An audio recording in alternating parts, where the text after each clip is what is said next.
And we're live. Welcome to the Best in Slot podcast, a Warcraft podcast by the community for the community. I'm your main host, Sparty. I'm here with my co-host, Midgettes. Hello, Midgettes. How are you this evening, this fine Hey, Sunday happy evening? Sunday.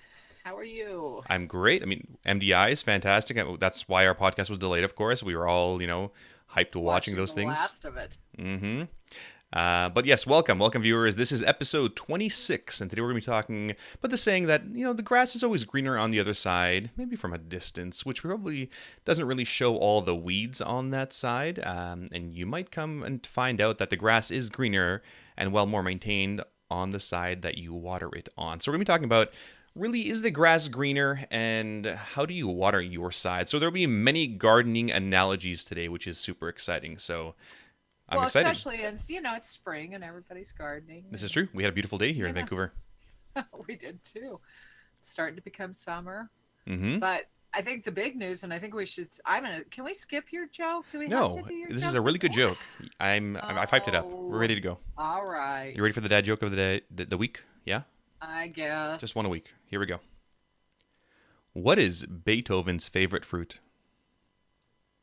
What? Uh, banana. Get it? Mm-hmm. Okay, perfect. We're moving on. I thought it was hilarious. It made me chuckle really well. Now because we had that joke, does that mean I get no more jokes for the entire week? I will choose the best joke of this next week and tell you next week. Okay, so no dad jokes all week until next week. Yeah, I'll just None. save them all seven up for next Sunday. All Oh, right, moving on. good grief. We have BlizzCon tickets are on sale soon. When is soon? How soon? Blizzard soon? No, May 9th and May 12th. Ah, that's good. Are you planning on going to BlizzCon? No. Oh, I well, that's have my son has weddings and all of this stuff. So oh uh we we will be doing weddings and all of this stuff. well. I mean, What about you? Are you gonna go? well, I do say that last year was my last BlizzCon, and every time I go to BlizzCon, I say, okay, this might be my last one. So last year was my last BlizzCon, but we'll see what happens this year. It's always up. Yeah, you were gonna quit 12 years ago or 13 years ago This or is true. I've been whatever. trying to. Please let me quit. No. I have. Who else would I torment? I'd have to start picking on somebody else like Miranda or something. Oh, and her lack of, the ability to cook steaks properly, maybe. Well, yeah, we could always start a whole Okay, well, conversation on that. well, But let's stick to Warcraft for now, and then steaks on a different day. but the big excitement. I don't know about you. I watched the MDIs all weekend. What did you think?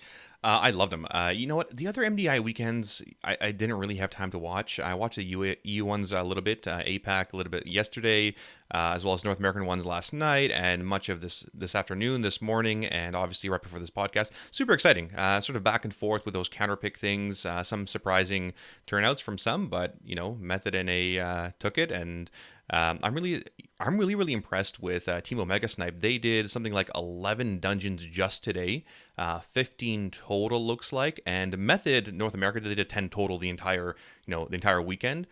Omega Snipe did 11 just today, so it's crazy. That's exhausting. That's incredible. But yeah, it was super fun to watch. Of course, we had awesome casters by Sloot and Jack and Sowers and Rich, and I forget who the last person was. But yeah, it was good. I enjoyed it. I thought it was good, but I have to ask you because I'm really curious. What do you think about these remakes? Well, I know there's always drama llama over these remakes, and it's somewhat hilarious. And bugs happen. Crap happens whenever. Shit happens in life. My opinion is, I think, similar to, I think it was Method Roger or Just Wait, where if a team gets a bug, and this is referring to the maiden bug that Method, I believe, got, the other team should finish their run, but also do the remake. So the second team that did not get the bug, they should use their better time. So they would get a second chance to even further better the time, but both teams would get a second chance that way. So I think that's a fair way to do it. There's some downsides and fairness, whatever, but that's also an interesting way to make sure the remakes go correctly and it's more or less bug free. I guess I don't know. I thought there were a lot of them, so I just sort of went. Uh, uh. But I know they weren't well favored on some camps, and other camps they were, and it's like everything on Warcraft. It's always fun. Yeah, Did you see the? Go yeah. ahead. It's like sports though, right? I mean, oh, I can't believe that flag was called, or that was challenged, or that wasn't a touchdown, or that just barely crossed the line and the ref didn't call it. Like it's like sports, and of course you always have Twitch chat, which arguably could do a really good job at these MDIs, but of course they're the ones that are the most shit talking, like I guess like any other sports, right? Well, they would be because they're what 12 of 11 in and Taurus. Oh, I thought you were about to So say what they're all would they 12-year-olds, but okay. no, they're 12. They've killed 12 of 11 bosses in Taurus. What would they do? What would be their accomplishment for the MDIs? Maybe keeping their mouth silent. That would be an accomplishment in itself. I don't know. Some of them are funny. Did you? I'm going to move on though. Did you see the Wowheads Inspect feature where you could actually inspect on Yeah. the screen? Yeah, that was really well done. I mean, they use the same thing for the Wahoo overlay, the extension thing, so you could actually go and see every single MDI player, what talents they're running, what gear they're running, which was really cool. And for those of people that don't really follow the high end mythic scene or high end raiders, it's really cool to see what those guys are doing. And when you're watching and look at famous sports people, players, I can't speak, the Ovechkins, you wonder what kind of skates he has, or what kind of shoes he has, or gloves, or what kind of stick he uses, what kind of curve on that blade, all that stuff. So it's really cool to see what the other teams are using as well in terms of their gear and how they're min-maxing their things. I thought it was really cool too. I have to say, I enjoyed seeing Method play because I really like their druid. I can't say his name, but he is just an incredible druid. J.B, yeah, he was incredible, and I've always been a fan of Method's professionalism in the and their branding. They also have a Discord, public Discord. Method does, so that you can discuss the MDIs. I'm not sure. I joined the Discord and then I saw 15 million messages and I decided I would just watch the MDIs. Yeah. But they have that out there as a tool also. But I think Wowhead has done a wonderful job of supporting the MDIs, and I enjoyed watching them. I've watched them every weekend. Do you have a favorite going into the final 8? You know what? I don't know. I'm hoping Free Marcy will win again, because I'm rooting partly, for the underdogs. They're not really the underdogs. They're the favorite right now because they were their former champions. I always, root for whatever underdog team, whether it's the team of 4 that played, they had one player not show up. So they were trying to 4-man this 22 Upper Karazhan, which they were just absolutely getting annihilated. But I mean, those are the teams you always root for. And that's, the ones that have a really good story for it. So, of the current teams, I'm not sure. I'm probably going to cheer for, Shell's Angels or Free Marcy or somebody. But as long as everybody has fun, that's what matters, right? It's not the, 150,000 whatever dollars it is to win. It's just as long as you have fun, right? I'm going to vote for Free Marcy, but I'm going to blame Miss Miggy on that. So you do know Blizzard's Miss Miggy comes from Australia. So I know. Yeah, of course. We cheer on the Australian teams. I mean, Right. to live in Australia where everything can kill you, and to manage to have a computer with a semi-decent internet connection and play video games, that's a feat in itself. Exactly. She's going to get you for that, but I'll let her take care of it. Hey, shall we move on to beta? Yes. So we had heroic Uldir testing. I unfortunately, again, was not part of this.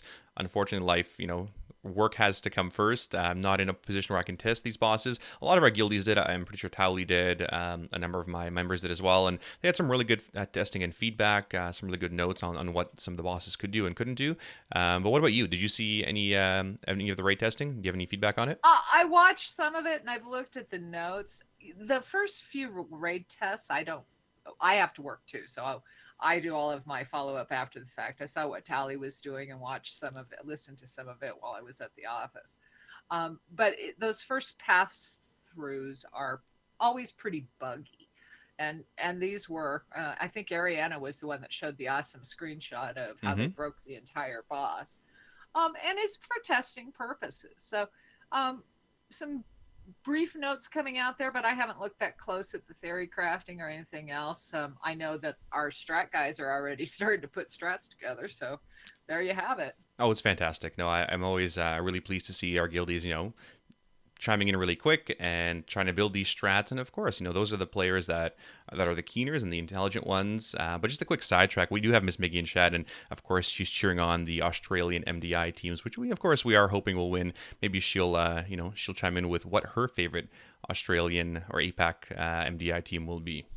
But the next thing, so artifact weapons. So we had notes here on they are still going to speak to us. So those of you that don't know, some of the artifact weapons that you currently have, the transmogs, the shadow one, whatever, they speak to you. And according to Wowhead and a Redditor, if you transmog these weapons onto your green, wooden staff or, your offhand or whatever it is, they continue to speak to you if you go into certain areas, which is really, really cool. It preserves some of that essence and the really cool stuff from the Legion artifacts. And, that's really awesome. What do you think? I think they ought to bring it back for your Ashbringer too. Oh, I wish. They took that away from me in Cataclysm when they removed Scarlet Monastery, and I can't use my Corrupted Ashbringer in there and have a really cool RP event, which I used to take people on tours and show them everything in Mograine and High Inquisitor Fairbanks, and now it's just, it's just Scarlet Monastery. Well, there you have it. But I thought it was cool. And then the really cool thing that came out was Warcraft put out a zone preview on Zuldazar. And they did an incredible job. And the thing I liked best about it is they showed you places that you want to go check out and some of the things that you can do. And Zuldazar is an incredible city. I'm actually, even though I'm in beta, I'm saving the Horde side for when it's live because I want to go do it on a tune that I'm leveling and it'll motivate me to do it. But I hate to say this, being an Alliance lover, I think that the Horde zone of Zuldazar far surpasses anything that the Alliance has. Oh, you take that back. We're going to throw you out. We're going to dismiss all gnomes just for that. I'm kidding. You can't dismiss all gnomes. You'll get in trouble. Better watch out. Those gnomes are not to be messed with. That's right. More people to bite our ankles. All right. Hey now. So what else do we have? Well, the last thing is we have that Fat Boss TV has been doing some really great videos at a first look at all the classes, and they added some more this week in their shamans. If you're interested in what they are seeing as some of the changes in beta to your class, Fat Boss TV has a great playlist, and I would recommend taking a look at it. Tomorrow is the last day and we're going to end on beta and jump into the last thing. Tomorrow is the last day for Children's Week. So for those of you that are pet collectors and haven't gotten what a long, strange trip it's been, a wonderful anyway, the Mount. Tomorrow's the last day to get it finished up. They didn't have anything new this year, so I didn't do it this year. Well, good. You had a bit of a break from the holidays, right? To play more beta. Actually, I didn't play beta this week. I got sidetracked. The problem with Midget is she goes in and goes, okay, what can I do? Well, I need to do this, and this. I got sidetracked with professions this week. It's good. So I need to do those. All of my professions maxed to 800 is my current task. But anyway, then we always find something that we highlight on the internet that we see. And this week, I'm going to take Dark Legacy Comics. And so if y'all haven't seen Dark Legacy Comics, I'm going to link it in chat. This one is about the global cooldowns. And the best part about it is because I would get very upset about this. I'm just so you know, Midget is not upset about the GCD changes at all. I don't care. But in Dark Legacy Comics, they're going to put a GCD on emotes. That we just can't have that. What do you mean? Doesn't that make sense though? Because you can't shrug like 10 times in a row. You need to like shrug up and then shrug down. No, I want to wink and I want to shrug and I want to hug all at once. I don't want no GCDs. I'm not cooldowns. Oh man. This comic was really good though. I had a good laugh at it. A good, hearty chuckle. A good hearty chuckle. So, shall we move into the main part of our topic? Yes, today? let's start gardening. Okay, so today we're going to be talking about the grass is, indeed greener on the other side, and how, how to look at things within your guild, your leadership team, your raid team, and an individual player to see if looking to see how others are doing is a good thing or a bad thing, and maybe it's a little bit of both. So we're going to explore the adage of, is the grass really greener on the other side? And, that goes into our next segment of rating advice from the experts. And, we talk a lot about finding the right guild and the right culture that works for you. And really that's applied to, to everything in life, whether it's work or a sport team or a raid team or a guild. And part of that is because there isn't just one way to do anything, from distributing loot to sorting bank to rewarding players with mounts to, different loot systems, which is, just going to be personal loot soon. And how different guilds are run, right? There's no best way to do it. The place that you choose to call home is going to benefit from having a member who focuses on building the team or guild they are in versus comparing it to another. And so that's saying, well, okay, things in my guild are like this, but look at that guild. Look what they're doing. They're doing all these world first, right? Well, is that the right attitude to have, or should you be really watering your grass, the grass on your side? And as a member, your choice is to water the grass on your side, or to look longingly at another guild or team, which is going to be better for you. It really depends on what you're looking for, whether you want more progression, or you might never see this team getting any further. Then maybe focusing on building up the team isn't going to be the best solution. So really, to start off, when you're a player, what do you want, right? What are your goals for Warcraft? You spend $15 a month to play this game. Do you want to be in a top 50 US guild, a top 100 guild? Do you want to be in a meme guild where nobody gives a crap? You want a guild just to hang out, or a family guild, or an achievement guild, or PvP guild, or a guild that, where people are doing more than just raiding, or more than just doing a couple dungeons, right? And the big question is, can it be achieved with this group? Sometimes, yes, maybe not. Maybe with a little bit of work, it can. What do you think? Well, I think one of the things that you have to look at, and this saying has come out a lot of time. Matter of fact, when we came up with this topic, we happened to be talking about something else that had happened, and we were talking about they had looked and thought that the grass was greener on the other side, and they got over there and they found out it was not quite greener, and it was actually kind of the same. And they were a little bit disillusioned and just sort of chuckle. And you're going to find that whether it's a job or school or whatever. And where you put your focus is where you're going to be happiest. But make sure it's a place you're happy first. So I chose Zeros to Heroes and Death Jesters. And to be a part of this community, I gave up raiding. I did that because I enjoyed building the community and having the fun events. And so I quit focusing on raiding, and I'm fortunate enough to have a team that lets me come in and back up so that I still get to do it. But my focus is always the community first. And I water that. That's what I work on, and that's what I want. Mm-hmm. And I think that by putting my time into that, I enjoy it. It makes it more fun for me, and I help grow the guild in good ways, and mostly contribute in good ways. I'm sure there are people who would say, well, if you talk to her before coffee, she's not contributing in a good way. Trust me. This is true. But I put something on my wall, and I said, if I ever ask you, do you want my honest answer? Say no. Because most people don't like my honest answers either. But it's still a community I've worked up to. What do you think, Sparty? Well, I think that's funny. I mean, the whole honesty bit is, people like honesty. Until you're honest about them, then you're a dick. And that's really the truth of it, right? But and really, Thalstein has pointed out that you're definitely a raider, as you just killed Mythic Agrimar now this week with the team, so you're definitely up there in terms of Mythic progression. But moving on to the guilds, well, part of it is the culture. What kind of culture of a guild do you want to be in? Maybe it's more community based. Maybe you don't care. Maybe you're 19 and 20 and you don't give a shit, and that's fine too. There's nothing wrong with that, right? It depends on the cultures you want to be in. I know of plenty of racist and sexist guilds and out there that are fantastic raiders. And if that's the kind of culture you want to be in, that's okay too. Well, not for me, but maybe for other players.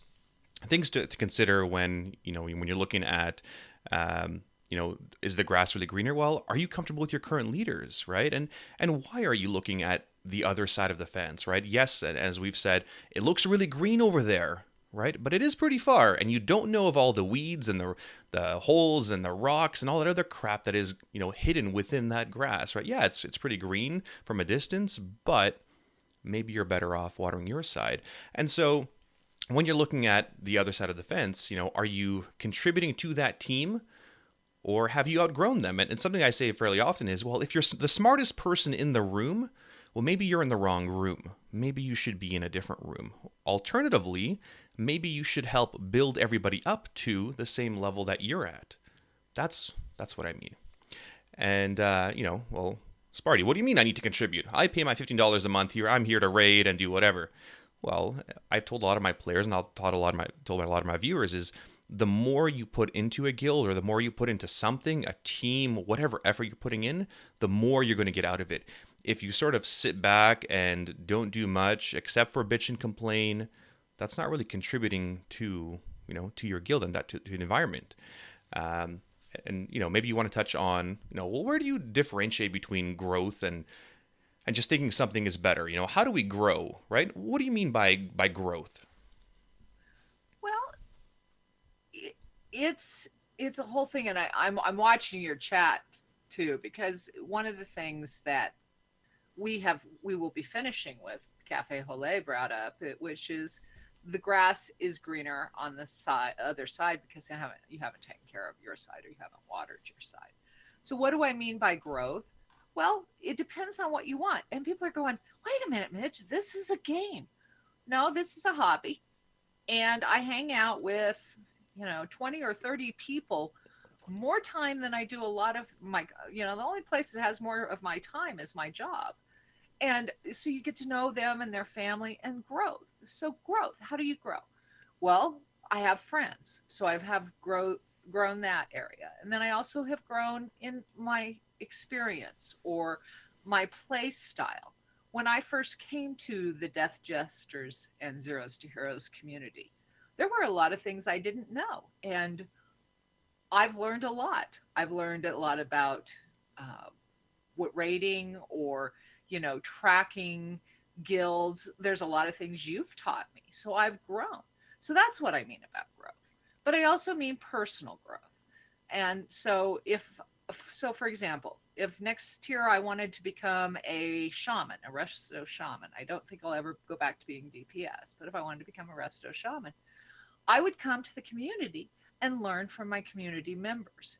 And if it's a culture that's helpful, then I'm going to get help. If I just get, go look it up, I don't necessarily have that camaraderie that I've gotten here. So I'm very proud of the 5 years that I've been with your guild and with this team, and the growth that I've had as a player, as a person, as knowing the people, and the look at the community we've grown. That's what I mean by growth. Yeah, no, that's fantastic. And let me get a quick answer out of you. Is the Death Jesters and Zeros to Heroes community perfect? No, and you're a jerk. So there you have it. Sparty's mean, and yeah, I mean, there's no place that is ever going to be truly, truly perfect for you. I mean, there's always going to be weeds. There's always going to take a little bit of work, and there's going to be people you disagree with, whether it's people that have been by my side like Midgettes for 5+ years, or some of the new players, and that's okay. There's nothing wrong with disagreeing and doing all that stuff. But really, as a player, Midgettes, how do I water my side? So you're saying all these things of contribute to your team, contribute to community. Do all those things, but how? How do I water my side? How do I make my side greener as a player? Tell me, Midgettes.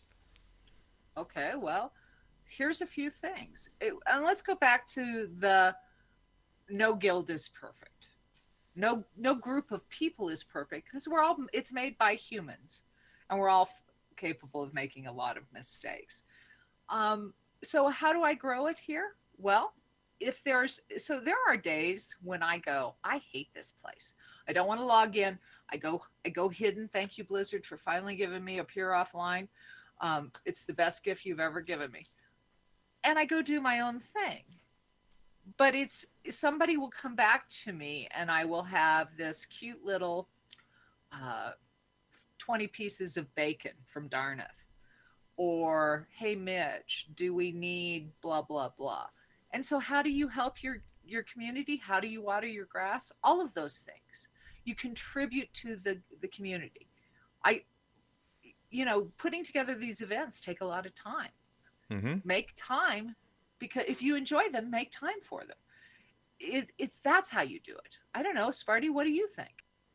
I mean, I would echo a lot of what you said. It's little things that matter. It's it's, and I'm going to touch on this during the leadership lounge segment where it's it's building relationships. It's talking to people. It's it's those one-on-ones. It's how's it going. It's the hellos and guild chat. It's it's little tiny things that make a difference. And whenever my guilds are going through a bit of a low morale patch, I just tell people, hey, just say hello every time you log on, and that's it. It's gonna make a huge difference because then everybody's saying hello and everybody's chatting, talking about how their days are, and that's something small, right? Small things go a long way in terms of watering your side. But let's move I on. don't know, Sparty. No, I want to stop because you called me out on the Tossy bus, and I still won't do that Tossy bus with you. You're mean. So I Which should Tassi have bus? quit. Which one? The Tossy bus. Oh, come on. Oh, Shadow Lord Everybody knows. Iskar from, yes, There Hellfire we go. The Citadel. Tossy bus. I haven't forgotten. I've brought it up twice now. That was what, 2 years or better ago. I still won't do it with you. Called me out. I could have quit because the other raid leader over there is just as mean. I got a secret for you though, because I've raided with you and I've raided with Yazer, Is and is Yazer can be just like you. yeah, is the secret that you have a better memory than an elephant? No, I'm female. I remember everything, Of and course you you do. have a seven. You have a 7 day. You're done in 7 days.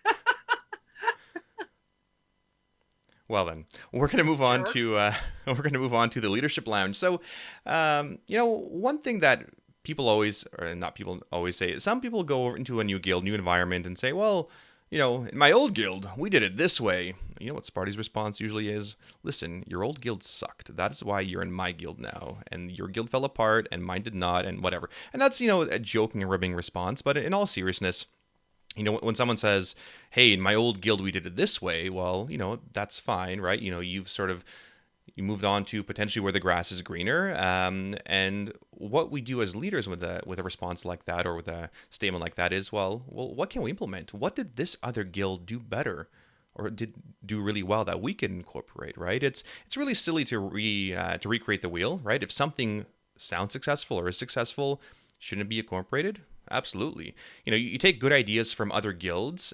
People steal my charter, my app questions, my interview questions, my raid lead style, my post-tier debriefs, like everything. And that's great because I've given this to people to share because it is effective. And Coach's Corners and all these podcasts, steal it, use the ideas. It's great because it's been proven effective. And, that's something you want to be doing as well. And, we had a funny tweet, Midgets, where I think it was from Just Wait, where we were talking about this whole grass is green on the other side on Twitter. And he says, well, the grass is greener on the side of the better gardener. Oh, really? Well, maybe, right? Maybe that's a part of it. I definitely don't think you should discount the impact of leadership. The person, the green thumb, or the better leader, the better gardener. Sure, that definitely has a huge impact on any team. But at the same time, not even the best gardener in the world can do anything if your grass is dead and your soil is dead, right? And to be clear, that analogy is your players are the grass and the soil is your foundation, your philosophy, your values. If all that crap is crap and dead, then sorry, there's no bringing that back to life. Like it's done. So, you need to make an example and really water that side before it dies, and really cultivate and pull out those weeds. And sometimes that section of the grass is dead. Guess what? You got to cut it out, replant new grass, and that's what we've done. Plenty of times over the past 14 years, 14-ish years. And you really need to be the example as a leader. People sort of they criticize everything you do, and they see the good, or really they try to emulate the good, or sometimes they emulate the bad. And part of it is by your playing, by your leadership, and by your feedback, right? It's how you give feedback, it's how you teach other players. And as a leader, whether you're an officer or a vet, or a long-term member, those people are looking up to you, right? They're going to emulate what you're doing, right? And it's really a top-down structure, and you need to continue building those good habits. Well, and one of your viewers just asked, what if it isn't just the grass is greener, but you're trying to find a place you feel comfortable? That's a great one. What if the grass is it isn't just greener, but it's you're trying to find a place that's comfortable. Yeah, then do it, right? It's you need to keep finding or keep looking for a place that works for you, right? A place that you're going to find a home, and that's okay. There's nothing wrong with that, right? Sometimes grass will be greener here, or different shade of green here, and there's less weeds here, and you need to find that right patch of grass that works best for you. And there's nothing wrong with that, right? You shouldn't feel guilty for for sometimes, trying to plant your roots here and doesn't work and go somewhere else. Totally okay. Well, and true, there's another side of that. Sometimes you have to go outside and water the grass because maybe that you don't know all of the members of all of the different strands of grass. Because so much of being comfortable is getting to know the people around you, and as a guild, as a team, and as especially as the people that are already in the guild, the new people coming in, they sort of come in and I used to tease you guys about. So I went to a small school and we lived in the mountains and we wouldn't talk to anybody until they made it through their first winter, unless they were really good at football. Other than that, they got ignored until they came back the next summer. So we have to keep in mind as a community that when we have new people coming in, we need to help make them comfortable too. I had this picture in my head of mountaintop schools, 1850, no electricity, and you teasing these first year people. Well, usually they came up from town, and we did have electricity, but we also did truly have up to 12 feet of snow is I think the record. But it's true, the Death Jesters, and I know when I first joined, you guys are sort of slow to see how they get to know. You guys have gotten better, but when you first joined Death Jesters, especially, I was like, all righty then. And so it's important as a member to help the new grass, and give them some comfort level too, because each group is different. Every group has a different vision, and it's based largely on the leadership and the direction and the people following that leadership, because they share same values generally. But we need to remember when we bring in new members that it's important to ask them a little bit about themselves, make them feel comfortable, get to know them. So sometimes it's up to all of us to make a place that you want to be. And if you find out that you don't like the culture, then absolutely look elsewhere. Oh, for sure. And so moving on, on the whole leadership and feedback bit, where, you as a leader, you definitely need to listen to that feedback. And, part of the feedback is constructive feedback where, people want the same goal as you. They want to see the guild improve and they want to see stability and all that stuff. And sometimes you need to differentiate that feedback between, constructive feedback and you're just being mean, Sparty, because I don't agree with you, blah, blah, blah. But as a leader, you look at, well, why are people looking at the other side of the fence, right? Why are they looking over there to see if the grass is greener? What is making players unhappy, right? Those are the things you need to focus on. Those are potentially, your low points and where you need the rest of your leadership team or your members to help step up and help fill those holes. And the big key thing is people complain about what they care about, right? People won't complain if they don't give a shit. They complain about what they care about.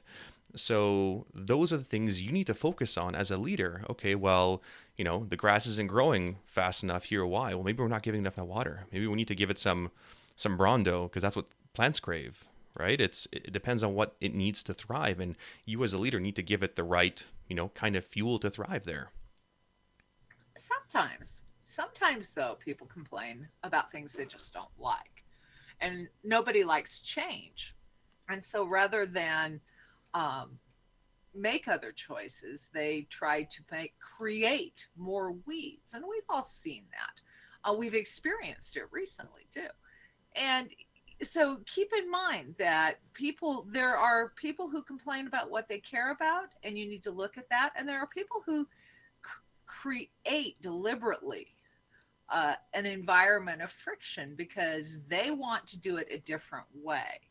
And then they try to force that. And it's just like weeds. They're in the grass, they multiply, they grow, and they try to present this view that isn't always correct. Oh, yeah, absolutely. And that's a great little analogy of like those weeds multiply. My daughter is right now like we're in my parent-in-law's backyard, and she picks up a dandelion and blows on it. And my father-in-law, he he likes to keep his grass immaculate. And of course, those dandelions are going to now sprout and multiply to more and more and more. He's going to hate it. But of course, it's all fun because my daughter loves blowing on those dandelions, and it's a good time. It's a good time, and sometimes weeds are good, I guess. They point out things that you want to fix or things that you didn't realize were happening. So sometimes weeds need to be pulled, but sometimes they're there for a good reason. You learn from them. Look at a Yeah, absolutely. teaching moment. So how do you deal with the different variety of personalities and skill sets on your teams? Because some of the looking on the other side is my team is doing less well than I am and I want to progress more, or my team is just kicking my butt, but I still love my team. Where do you go with this? A lot of it's going to be just cultivating those relationships, and it's like a plant, right? You want to cultivate it, you want to have it grow. Like I said earlier, there's going to be times where you disagree with people, and that's fine. People have different personalities. That is okay, right? As long as you're not having personal attacks on people, feel free to disagree. We had an awesome disagreement, or a really good discussion the other day about personal loot in our Discord between 10 15 people, and it was awesome. But as a leader, you're also there to keep people in line and make sure they're toeing the line and it's going in the right path. And think of it as a tomato plant, right? And we're going to keep using these garden analogies. These tomato plants aren't going to thrive, right, unless you get some support and some stakes in order for it to bloom, and it wraps around these whatever they're called, the trellises, and you need some guidance for these plants, which are your players, to bloom, right? You need to continuously decide, well, what is best for the guild, right? That's ultimately what it is, right? Every decision that you make as a leader, as a member, is what is best for the guild, right? Again, it's not necessarily what's best for you, but what is best for the group, our family? What is the best for our community? And where do I want to see my community, 2, 5, 10 years down the line?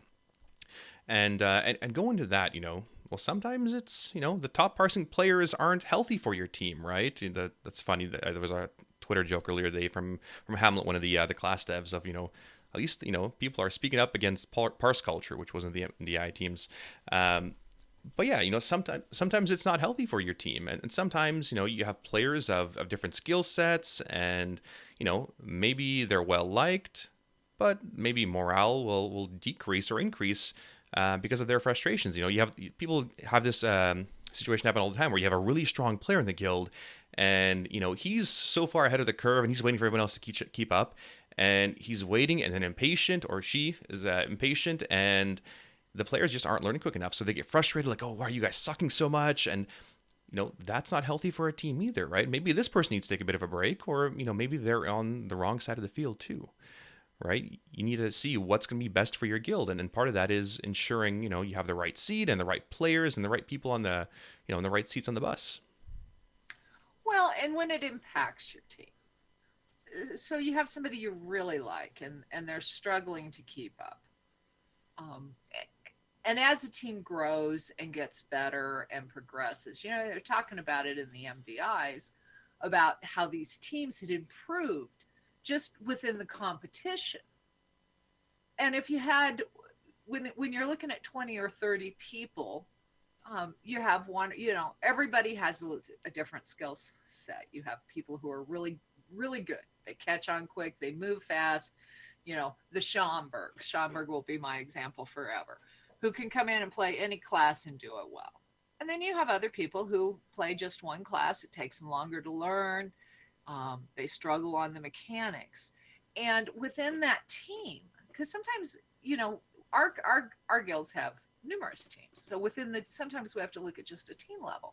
Within our team, we have, if that gap between the top player and the bottom player gets so much that the frustration is growing and it impacts the morale of the team, you have to make some of those tough decisions, because as much as you've played together for 2 or 3 years or whatever, if you're holding back the team or dropping down the morale, as a leader, you have to say, what's best for the team. And yes, we all love this person, or we love this hunter, or whatever, but they're just not carrying their weight anymore, and the frustration is just horrible. What do you do with that? Again, you decide what's best for your team. If you have a player that is super fantastic and I mean everybody loves them and I mean they're well liked, but you know what? In a raid setting, they're just not catching on quick enough, and you need to make that decision.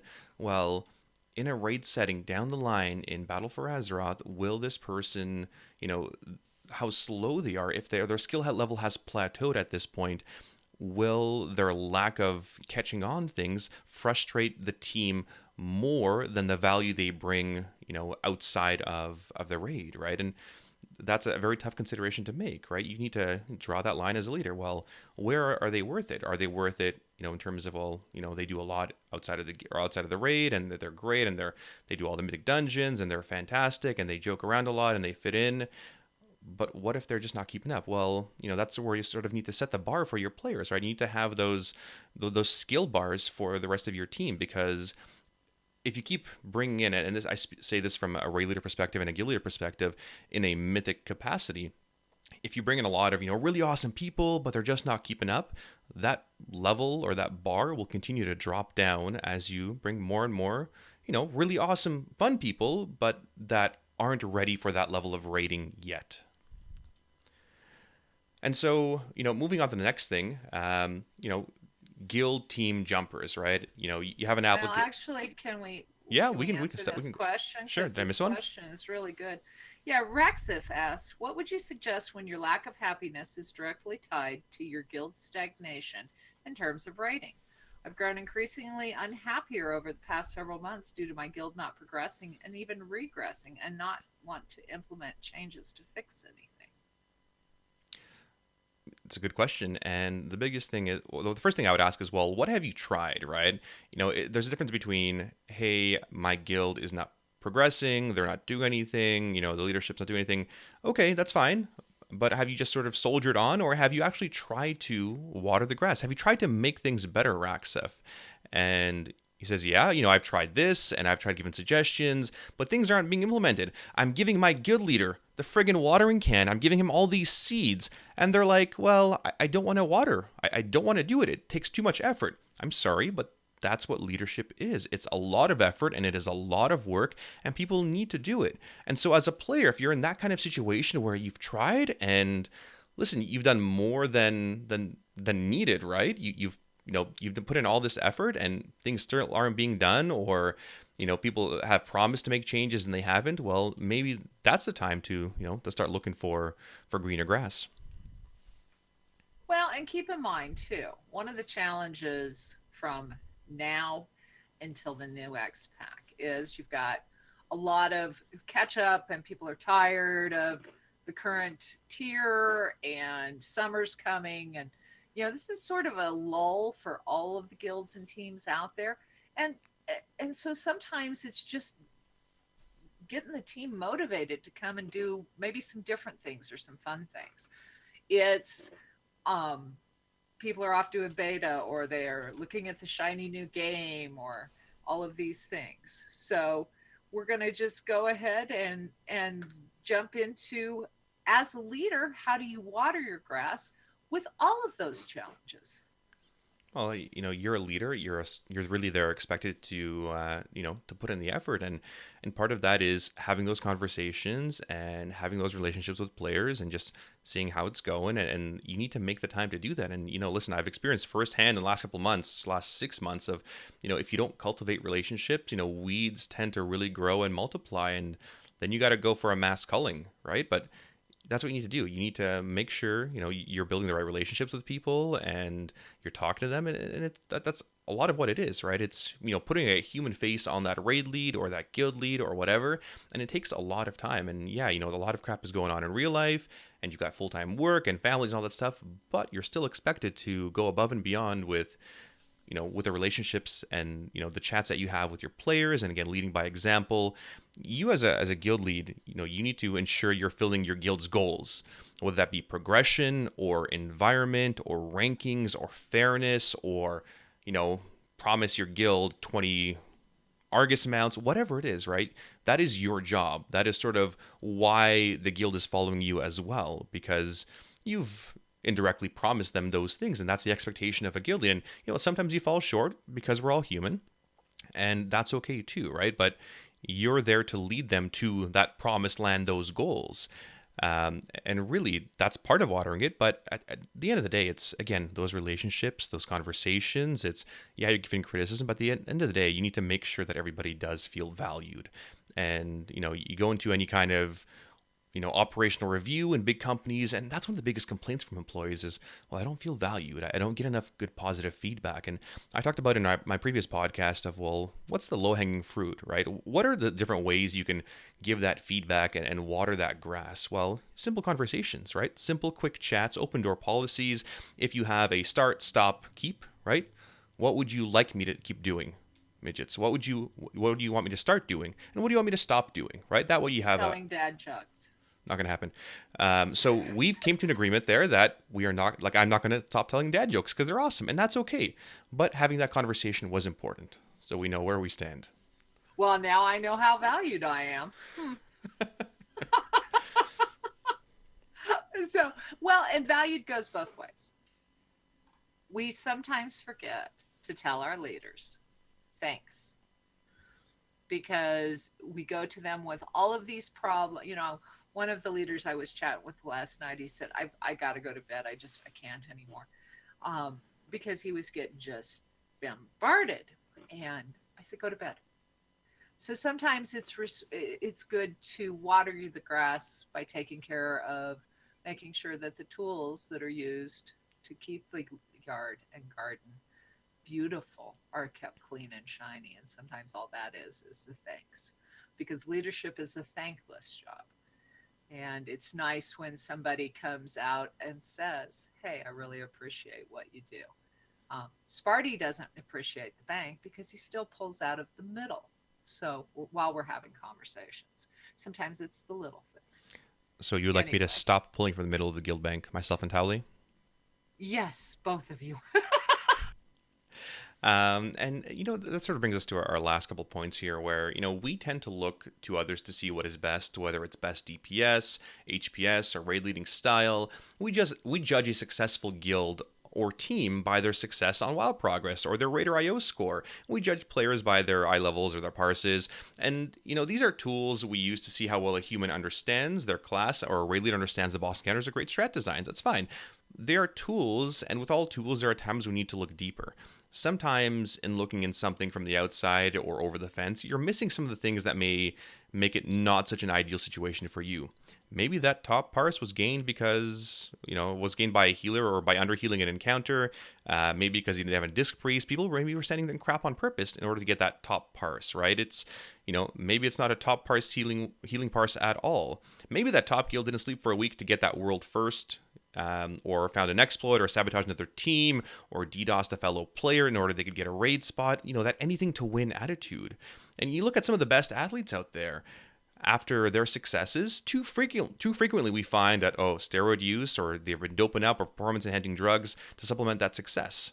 Does that really mean they are the best? Well, maybe in the Super Olympics, but maybe the important question is, does it mean that they are all best for you, right? Is that really important for you? Is there still that amount of respect for the dopers, the cheaters, the exploiters, or will karma be a bitch eventually to these players? If you focus your attention on building up yourself and improving your own gameplay and improving your own guild, and again, growing as a person and growing as a team, interacting with your team, and the leadership, you're going to do much more for your success and the success of your guild than if you look longingly at the other side to see how green it is over there. At the end of the day, you may find that you need to go explore the other side of the fence. Go explore. Nothing wrong with that. Maybe you need a different type of grass or a different type of gardener to get, used to different tools. That's okay. Sometimes when you make that step, you realize it has nothing to do with how great the other side of the grass looks, but more to do with how much you take care and water your own. And that's something that's happened plenty of times over the years where some of my players have said, oh, hey, I'm going to go to another guild. I'm going to go raid over there. I'm like, okay, best of luck. But they come back, year, months later, whatever, and say, hey, really the grass wasn't as green. I really love to hear for X, Y, Z reason, the community, my friends, everything. And that's what it is. You just need to water your side of the garden, put in the effort too.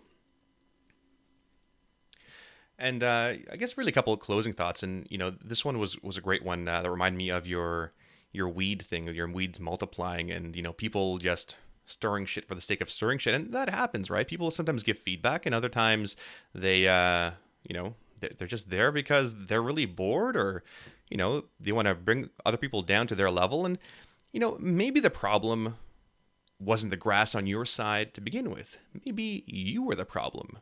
Those who stir the shit pot should have to lick the spoon. And as one of my dearly departed actors once said, Randy Leahy, shitbirds of a feather, they flock together. Those weeds will stay together for a while. And that's the end of our podcast. So thank you guys for listening. Thank you, Midgets, for an awesome topic and some great feedback from you guys, some great ideas. Again, if you have questions, ideas, suggestions, email us, bestandslotpodcast@gmail.com, or tweet us. We're always happy to hear from you guys. But thank you for an awesome week. Hope you guys enjoyed the MDIs. We will see you next week. And have a good night. Be excellent to each other. And as always, live your life heroically. Have an awesome night. Have a good night.